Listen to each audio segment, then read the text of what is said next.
সাম্প্রদায়িক মুক্ত বাংলাদেশ, অর্থাৎ এই দেশের মধ্যে যুগ যুগ ধরে জাতি ধর্ম নির্বিশেষে সকল মানুষের শান্তিতে বসবাস করতেছে। যারা আজকে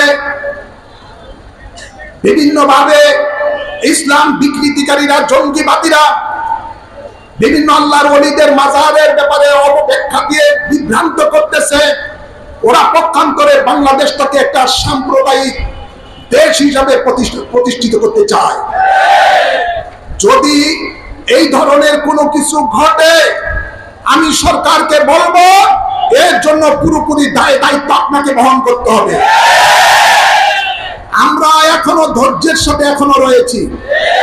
যদি কিছু ঘটে, ওয়াহাবি সুন্নি সাম্প্রদায়িক দ্বন্দ্ব যদি ঘটে, ওয়াহাবি নজদি যদি বাতিলদের বিরুদ্ধে ওয়াহাবি